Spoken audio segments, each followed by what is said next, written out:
नमस्कार, आप सभी का बहुत बहुत स्वागत है हमारे इस विशेष कार्यक्रम स्वस्थ विचार में। मैं हूं शिखा। दर्शकों, आज हम बात करेंगे सांस फूलने की बीमारी के बारे में। ये बीमारी कब खतरनाक हो जाए, कब दम्मे का रूप ले ले, कब अस्थमा का रूप ले ले, हमें पता ही नहीं चलता। इसीलिए हम आपसे ये कहना चाहते हैं कि इस बीमारी के प्रति तो बिल्कुल भी लापरवाही मत कीजिए। लेकिन करना क्या चाहिए, साथ ही आयुर्वेद में इसके इलाज क्या है, इस पर और भी ज्यादा जानकारी देने के लिए हमारे साथ मौजूद हैं गायत्री सिद्ध पंडित लक्ष्मण दास रतन भारद्वाज जी। नमस्कार गुरुजी। नमस्कार बेटा। आपका बहुत बहुत स्वागत है हमारे इस विशेष कार्यक्रम में। गुरुजी, आज के अपने इस अंक में मैं आपसे बात करना चाहूंगी सांस फूलने की बीमारी के बारे में। कई बार ऐसा होता है कि हम ज्यादा दौड़ भाग कर लेते हैं तो सांस फूलने लग जाता है। यदि खांसी भी हो जाए उसमें भी सांस फूलती है, और यही छोटी जो परेशानी है वो कई बार अस्थमे का या फिर दमे का रूप ले लेती है। तो सबसे पहले जानना चाहूंगी कि इस परेशानी के पीछे, इस बीमारी के पीछे कारण क्या है?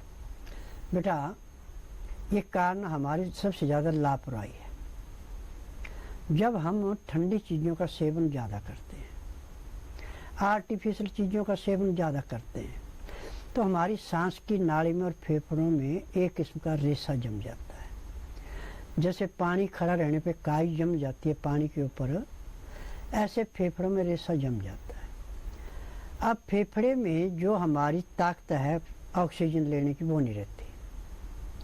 जब ऑक्सीजन अंदर कम जाएगी तो सांस फूलना शुरू हो जाता है। हमें 24 घंटे में 21,600 सांस लेते हैं हम, परंतु जिसके फेफड़ों में रेशा जम जाता है, सांस की नाली में या तो सूजन पैदा हो जाएगी या काई जम जाएगी, वो 21,000 के बजाय 15,000 या 16,000 ही सांस लेता है, 21,000 नहीं पूरे लेता। सांस कम लेना या सांस अधिक लेना जरूर से, ये भी नुकसान करता है। तो इसमें हमें सबसे पहले तो अपने खान पान पर ध्यान देना। जो चीज़ें वायु पैदा करने वाली, उन चीज़ों का सेवन बिल्कुल त्याग देना। ठंडी चीज़ का किसी का सेवन नहीं करना। यहाँ तक कि आपने मटके में पानी रखा था वो भी नहीं पीना डायरेक्ट। उसको चाहे आप धूप में रख के गर्म करो, चाहे आग पे गर्म करो। आंगुली लगा के जो आंगुली को हल्का गर्म महसूस हो उसको पिएगा, कोई नुकसान नहीं होगा। यदि आंगुली लगाने में आंगुली को हल्की सी ठंड महसूस होती, वो नुकसान करेगा। फिर इसका दूसरा कारण बनता है आपका लीवर। जब फेफड़ा ऑक्सीजन कम लेगा तो फेफड़े में जो पाचन शक्ति की क्रिया कम हो जाती है।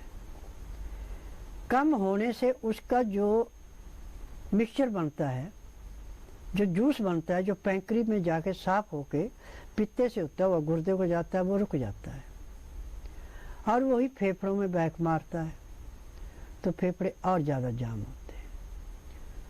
फिर एलोपैथिक दवाइयाँ देके फेफड़ा तो ठीक नहीं करते, परंतु आपको मामूली सी गर्मी महसूस कराते हैं। उस गर्मी से है कि आपको थोड़ी सी राहत महसूस होती है। रोग नहीं कटा, रोग उतना ही है, परंतु उसमें दबा दिया उसको। अब जितनी ऑक्सीजन लेने की जरूरत है उतनी उससे नहीं पड़ेगी। कम भी लेने का कोई नुकसान नहीं होगा, परंतु वो नुकसान जब आप महीना 1.5 महीना उस दवाई को खाएंगे तो वो अपना नुकसान दिखाना शुरू कर देती है। जिसको भी कभी सांस की तकलीफ हो जाए, उसका सबसे बड़ा अच्छा उपचार है प्याज। प्याज का रस निकालें और उस प्याज के रस को कपड़े से छान लें। छान करके ड्रॉपर के अंदर डाल के या तो हल्के गर्म पानी में ड्रॉपर को रख दें या थोड़ी देर धूप में ड्रॉपर को रख दें। आप उस ड्रॉपर से आप नाक में 5-5, 7-7 बूंद डालें तो एकदम जैसे ऑक्सीजन आर्टिफिशियल लगाते ऐसे सांस आना शुरू हो जाता है और फेफड़ों में चिकनाहट जमी है वो भी पिघलना शुरू हो जाती है और शरीर नॉर्मल होना शुरू हो जाता है। और जो नाक से सांस ले ही नहीं सकते, उनको यदि दिन में 10 या 12 बार प्याज का रस नाक में डालते हैं तो जो नाक में मांस फूला हुआ था, जिसको डॉक्टर कहते हैं हड्डी बढ़ गई, हड्डी कभी नहीं बढ़ती, मांस हड्डी जैसा सख्त हो जाता है, फूल जाता है। उसे सांस, मुंह से सांस लेते हैं। मुंह से सांस लेते हैं तो रात को खराटे आते हैं, आवाज़ निकलती है गले से। तो नाक में जब आप प्याज का रस डालेंगे तो आवाज़ भी नहीं निकलेगी, सांस नाक से नॉर्मल लेंगे। और जिनको नींद नहीं अच्छी आती उनके लिए प्याज अमृत है। प्याज को ब्रीक करके काटो और कपड़े के अंदर रख के, जैसे पशु को मुंह में चिकड़ी लगाते हैं ऐसे नाक के पास इसको बांध लो और अपने सो जाओ। आपको 10 मिनट नहीं लगेंगे, इतनी भयंकर नींद आएगी जैसे 4 गोलियां कंपोज की खा ले। अब 8 घंटे से पहले नींद नहीं खुलनी। 8 घंटे बाद आप उठेंगे, आपका सांस नहीं फूलेगा, आपको बहुत ज़्यादा आराम मिलेगा। परंतु इसका जो असली इलाज है वो है नींबू और शहद से। शहद के अंदर जैसे 4 चम्मच शहद है, तो एक कागजी नींबू जो है अच्छे रस वाला, उसका रस मिला दे। एक नींबू में 20 ग्राम रस निकलता है, जो कागजी नींबू अच्छा नींबू हो पका हुआ 20 ग्राम ले। अब इसको मिला के जैसे बच्चे उंगली से चाटते हैं, ऐसे चमचे से एक एक चम्मच लेते रहो। चम्मच में 3 ग्राम से ज़्यादा नहीं लेना। Hey! Shush! She! एक एक चम्मच लेते रहो। चम्मच में 3 ग्राम से ज़्यादा नहीं लेना और उसको चूसते रहो। यदि पानी पीने को मन करे तो गर्म पानी पीना, ठंडा पानी नहीं पीना। आप इसके पीते पीते अचंभे में पड़ जाएंगे। जहाँ आपको सांस लेने के लिए ऐसे करनी पड़ती, वो नहीं करनी पड़ेगी। आपका नॉर्मल सांस चलना शुरू हो जाएगा। नींबू का रस और शहद फेफड़ों की, सांस की नाली की, जिगर की, पैंक्री की, पित्ते की, गुर्दे की, तिल्ली की और दिल की ऐसे धुलाई करता है जैसे मैले कुचैले कपड़ों को गर्म पानी में धोबी सोडा डाल के उनको बिल्कुल साफ सुथरा करता है, ऐसे साफ सुथरा करता है। परंतु एक बात और है कि नींबू कभी भी लेना है, शायद कभी भी लेना है, तो पहले इसको गर्म पानी के बर्तन में रख दो।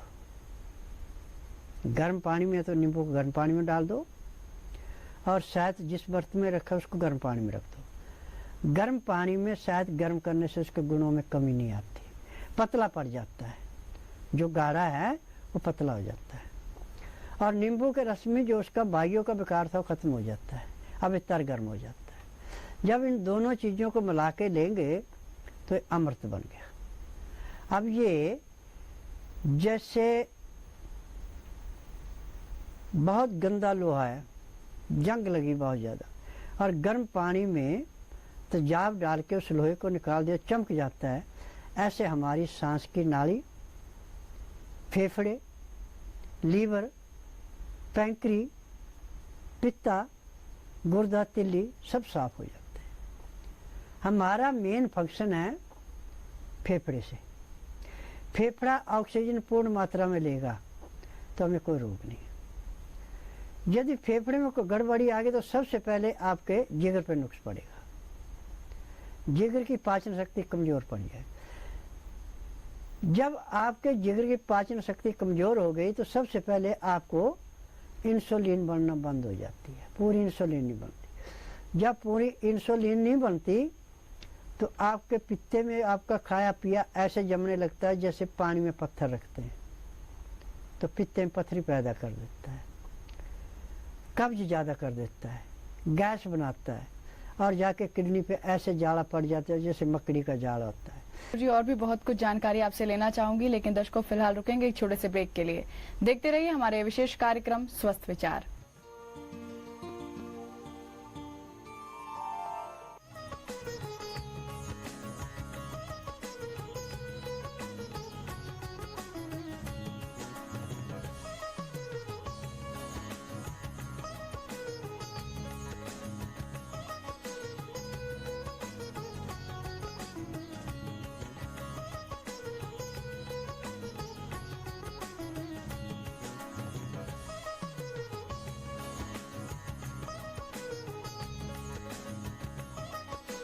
जी आपने उपचार के बारे में तो बता दिया। अब मैं आपसे जानना चाहूंगी कि जो सांस फूलने की बीमारी है, इससे ग्रसित लोग यदि आपके स्वस्थ विचार आश्रम में आते हैं तो उनका इलाज कितने दिनों तक चलता है और कितने दिनों में इलाज चलता है और वो सही हो जाते हैं?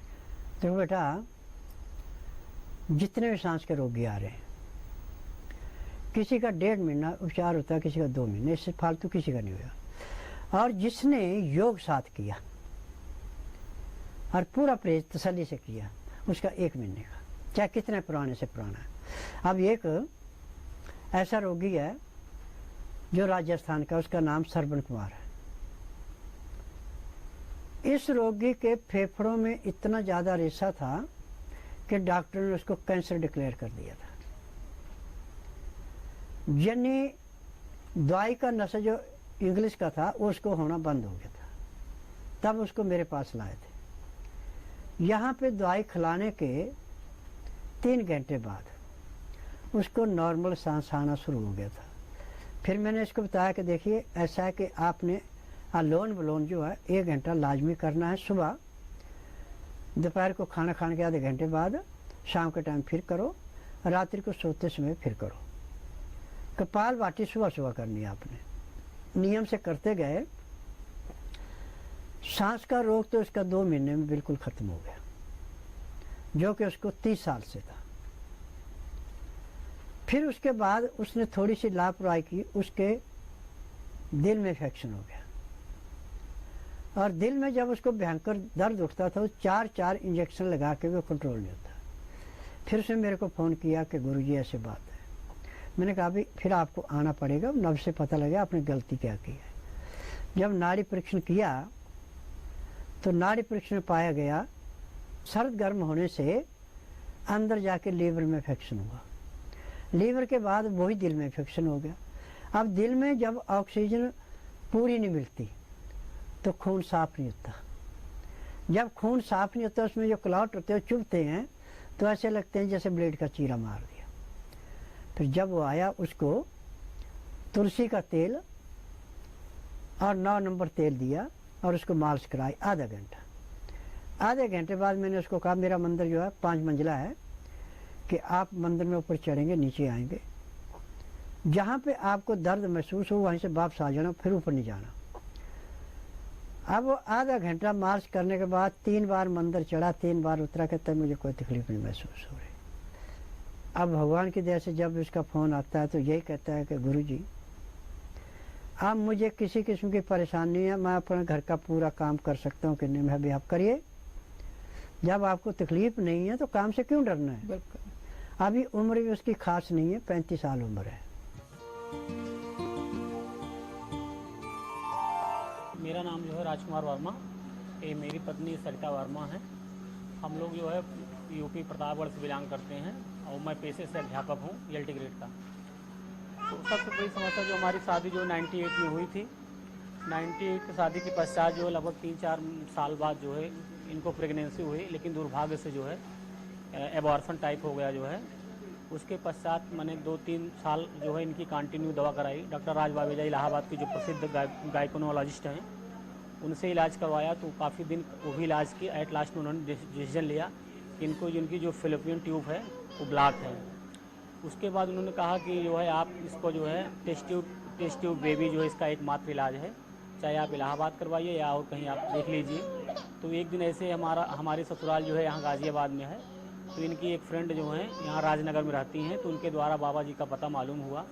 तो हम लोग बाबा जी के सानिध्य में आए और पूर्ण विश्वास के साथ बाबा जी इस तरह से, तो बाबा जी ने इनको देखा जो है नब्ज से जो है, तो इनको जो है वो प्रॉब्लम बता दी कि हाँ आपको यही समस्या है। तो हमारे ऊपर इनका जो है पूरा विश्वास हो गया और इन्होंने कहा बेटा जो है मैं पूरी तरह से जो है आप आस्था भगवान आस्तोष में वो रखिए और ईश्वर की कृपा होगी कि आपको संतान होगी और हमारा इलाज करिए, थोड़ा परहेज रखेंगे। तो करीब हम यहाँ पे समझिए लगभग 7-8 महीने कंटिन्यू दवा किए। इस वजह से हमको जो है लाभ मिला और बाबा जी का आशीर्वाद और भगवान भोलेनाथ के आशीर्वाद से हमको पुत्र रत्न की प्राप्ति। एक रेट जो डॉक्टर राज बावेजा मैडम इलाहाबाद की थी, जो उनको बस समस्या बताई थी, डॉक्टर बाबा जी ने वही बताया सेम। हाँ मतलब वो बताया था कि बट नेचुरल संतान होने की कोई संभावना नहीं, वही टेस्ट ट्यूब बेबी का जो एक मात्र विकल्प है। बाबा जी ने कहा कि भगवान आशुतोष के ऊपर आपका आशीर्वाद है, उनकी कृपा बनी है और आप जो है दवा खाइए, हमारे ऊपर पूरा विश्वास करिए और आपको पुत्र रत्न मिलेगा। सांस के रोगी को तो हाथ में लगाना देना चाहिए और पानी जब भी पिए हल्का गर्म पिए, उसमें काला नमक काली मिर्च डाल के पी लेते हैं तो भी आपको सांस नहीं फूलेगा। और यदि उस पानी में आप अदरक का रस, नींबू का रस, प्याज का रस, लहसुन का रस मिला के पीते तो भी सांस नहीं फूलेगा। और ये अदरक, प्याज, लहसुन नहीं लेना चाहते हैं तो केवल नींबू का रस और शहद, इसको भी यदि आप 2 चम्मच शहद लिया, 1 नींबू का रस मिलाया और चाट लिया तो भी आपका सांस नहीं फूलेगा, आपको खांसी नहीं उठेगी, कोई तकलीफ नहीं होगी और पाचन शक्ति बड़े अच्छे ढंग से काम करेगी। परंतु इसमें एक बात और है कि प्याज का रस लें, चाहे नींबू का रस लें, चाहे किसी भी चीज़ का रस लें, इसको हल्के गर्म पानी में पहले रख लिया जाता है ताकि उसके अंदर ठंड का प्रभाव न रहे। हमें सबसे ज़्यादा बचाव ठंडी चीज़ों से करना चाहिए। अच्छा, अब इसमें तेल है, रिफाइंड है या घी है, इसका प्रयोग नहीं कराते। गाय के दूध की लस्सी है तो सोने पे सुहागा है। लस्सी का 1 गिलास सुबह सूर्य उदय होने से पहले, आधा घंटा पहले, उसमें काला नमक, काली मिर्च, जीरा भून करके मिलाते हैं और पीपल, और उस 1 गिलास को पीने को आप आधा घंटा लगाते हैं तो सांस के रोग को ऐसे ठीक करता है जैसे मुंडेर पे बैठा हुआ कौवा किसी को झुकते हुए देख के एकदम उड़ जाता है। ऐसे गाय के दूध की लस्सी, काला नमक, काली मिर्च, पीपल और सौंठ मिला के पीने से फेफड़ों का रेशा, सांस की नाली का हर किस्म का दोष दूर करती है। गाय का दूध, गाय का दही, गाय की लस्सी, गाय का घी, गाय का पेशाब, गाय का गोबर, इनमें इतने गुण हैं कि यदि हम सुबह से व्याख्या करने लगे तो महीने बीत जाएंगे परंतु इसकी व्याख्या पूरी नहीं हो सकती। हमारे शरीर के अंदर कोई ऐसा रोग नहीं है जो कि हम गाय के घी से, दूध से, मक्खन से, दही से, पेशाब से, गोबर से ठीक नहीं कर सकते। गुरुजी, आपके स्वस्थ विचार आश्रम में सांस फूलने की बीमारी से बचने के लिए ऐसी कौन कौन सी दवाई बताई गई हैं? बेटा, एक दवाई तो है पीने की, 4 दवाइयाँ खाने की, 1 दवाई नाक में डालने की, और फिर उसको जिसको सांस का रोग है उसको सिर्फ चने की रोटी देते हैं, बाकी कोई अनाज नहीं देते। चने के आटे को पिसा, साफ चने पिसा के उसको छाना नहीं जाता, उसका जितनी भूखा उतना आटा लेना, उतना ही उसमें प्याज काट के डालना। अब ये रोटी बनानी है आपने लकड़ी की आग पे या उपलों की आग पे, फिर गर्म गर्म रोटी गाय के दूध में डाल देनी, फिर उसको हाथों से मसल के जैसे सूप पीते ऐसे पीनी पड़े, ग्राइयाँ नहीं खानी पड़ती। तो जो आदमी सांस का रोगी 4 पाइयों से सालों से एड़ियाँ रगड़ रहा था, वो 8 दिन में चलना फिरना शुरू कर देता है। ये स्वास्थ्य विचार की दवाइयों के बीच के असर हैं। और ऐसे मैंने पता नहीं कितने रोगियों के इंटरव्यू कराए हैं टीवी के माध्यम से। आप देख सकते हैं, यदि प्रोग्राम नियम रूप से देखते हैं तो आप देखेंगे कि प्रतिदिन किसी एक रोग पे नहीं बोला जाता, अलग अलग रोगों पे व्याख्या की जाती है। और एक ही आदमी नहीं बार बार इंटरव्यू देता, अलग अलग आदमी इंटरव्यू दे रहे हैं। सांस के रोगी, अग्जिमे के रोगी, गठिए के रोगी, ये सबसे ज़्यादा है। और अब सबसे ज़्यादा बन गए कैंसर के और किडनी के। किडनी के तो हर महीने 150 से 200 रोगी आ रहा है, जिनको 1 दिन छोड़ के डायलिसिस किया जा रहा है, किसी को 2 दिन छोड़ के डायलिसिस किया।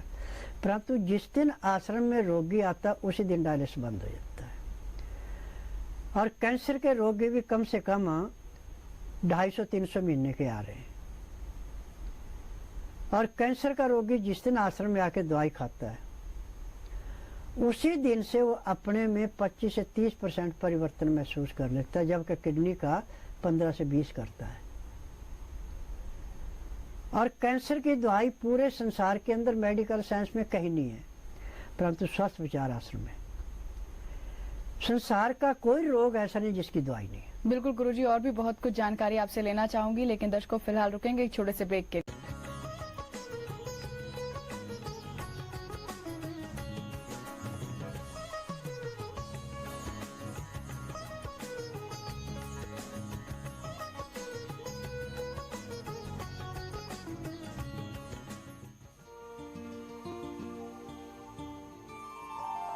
ब्रेक के बाद एक बार फिर से आप सभी का बहुत बहुत स्वागत है। आप देख रहे हैं हमारा विशेष कार्यक्रम स्वस्थ विचार। तुलसी का तेल आपको कहीं भी किसी भी किस्म का दर्द है, कितना भयंकर से भयंकर दर्द है, दर्द मिटाने में टोटली 5 सेकंड लेता है। परंतु इस तेल को अकेले को नहीं लगाते, इसके अंदर चिकनी चीज कोई भी मिला लो, चाहे घी मिलाओ, चाहे ग्रीस मिलाओ, चाहे तेल मिलाओ, उससे मालिश करेंगे तो आपको कोई परेशानी नहीं होगी, दर्द मिट जाएगा। यदि अकेले तेल की मालिश करेंगे दर्द तो मिटा देगा, परंतु वहाँ पे आपको ऐसे महसूस होगा जैसे आग की चिंगारियाँ पड़ गई। जितने में तेल की मालिश की जाएगी उतने में बहुत ज़्यादा गर्मी महसूस होगी आपको। तुलसी के तेल की विशेषता है कि जैसे गुब्बारे में हवा भरने से गुब्बारा फूल जाता है, ऐसे तुलसी का तेल चाहे आप पानी में, दूध में, सब्जी में पीते हैं तो अंदर से काम करता है, यदि बाहर से मालिश करते तो अंदर बाहर दोनों जगह से काम करता है। जहाँ भी गैस रुकेगी, जहाँ भी कोई ब्लॉकिंग होगी, जहाँ खून जमेगा, तुलसी का तेल जैसे अग्नि के पास घी पिघल जाता है ऐसे उसको पिघला देता है। यह अंदर बाहर दोनों तरफ से पूरा काम करता है। और तुलसी एक ऐसा संसार का पौधा है, हर एक के घर में मिलेगी और हर एक पूजा करे ना करे परंतु इसके पत्तों के गुणों को समझ के इसका प्रयोग जरूर करता है। और तुलसी के अंदर एक बड़ी विशेषता यह है कि जहाँ पर तुलसी का पेड़ है उसके 20 गज के चारों तरफ के एरिए में जितना मर्जी गंदा वातावरण है उस हवा को शुद्ध कर देता है। उस हवा में किसी किस्म का इफेक्शन नहीं रहने देता। और इसमें एक और बड़ी विशेषता है कि दिन छुपने के बाद यदि आप पेड़ से हाथ लगाते हैं और नंगे पांव हैं और ज़मीन गिल्ली है तो आपको करंट भी लगेगा। इसमें बिजली भी है। दिन छुपने के बाद ये समझो कि 20 वोल्टेज का करंट देती है। ये इस पेड़ के अंदर ताकत है। और जो तुलसी के पत्ते 5 हर रोज सुबह खाली पेट लुगदी बना के चबाएगा उसको जिंदगी में कभी कमजोरी महसूस नहीं होगी। जितना मर्जी काम करे थकेगा नहीं। ये तुलसी के अंदर के गुण है। और सांस का रोगी तुलसी की जो मंजरी है जिसमें बीज लगते हैं, यदि इन बीजों को किसी सूती कपड़े में बांध करके और नाक से ऐसे सूंघता है तो भी इसका सांस नहीं फूलता। परंतु यह है कि मंजरी 24 घंटे तक काम करेगी, फिर उसके बाद उसकी शक्ति खत्म हो जाएगी, फिर दोबारा नहीं लेनी पड़ेगी। जो तुलसी चबाने से परहेज करते हैं कि मैं दांत से नहीं चबाऊंगा, क्योंकि कुछ आदमियों ने ऐसा वहम पैदा किया है कि तुलसी के पत्ते में पारा होता है, दांत खराब हो जाता है इसके चबाने से। ऐसी बात नहीं है। पारा तो इसमें है, तेल इसके पत्तों में है, परंतु नुकसान का नहीं है, फायदे का है।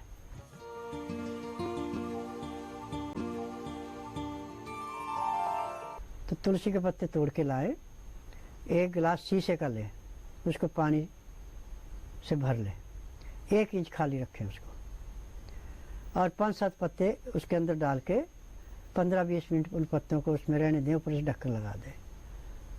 15 मिनट के बाद वो पत्ते निकालें या 20 मिनट के बाद तो आप देखेंगे कि आपके पानी के ऊपर जैसे चिकनाहट की तरी होती है ऐसे तरी आ जाएगी।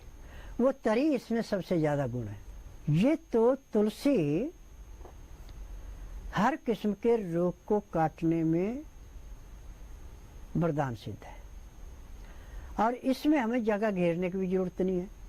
जो कहते मेरे पास जगह नहीं है, वे गमले में लगा ले, दिन में तो इसको बालकोनी में रख दे, रात को अपने कमरे में रख ले। जिस कमरे की खिड़की के पास तुलसी का पेड़ रखा होगा उससे जो अंदर हवा जाएगी उसमें कमरे में जितना मर्जी प्रदूषण है वो सारा नष्ट हो जाता है। तुलसी की हवा जहाँ तक जाती है वहाँ का जितना भी दूषित वातावरण शुद्ध हो जाता है। ऐसे संसार में एक पेड़ ऐसा पीपल का जो 24 घंटे ऑक्सीजन देता है। बिल्कुल। पीपल का पेड़, तुलसी का पेड़, बर का पेड़, नीम का पेड़, गुल्लर का पेड़, ये प्राणी के लिए जीवन दान है। हम किसी भी रोग की पूर्ण रूप से आरोग्यता प्राप्त कर सकते हैं इनसे, परंतु रोग के अनुसार इनकी लेने की विधि अलग अलग है। बिल्कुल गुरुजी, आपने सांस फूलने की बीमारी से कैसे बचा जाए इसके बारे में इतने विस्तार से बताया, साथ ही इतने आसान से उपचार बताए हैं जो हम घर बैठे भी आसानी से कर सकते हैं। कीमती वक्त दिया, दर्शकों का मार्गदर्शन किया, इसके लिए बहुत बहुत धन्यवाद। नमस्कार गुरुजी। नमस्कार। तो दर्शकों, आज के हमारे इस विशेष कार्यक्रम में इतना ही। फिलहाल के लिए मुझे दीजिए आज्ञा। नमस्कार।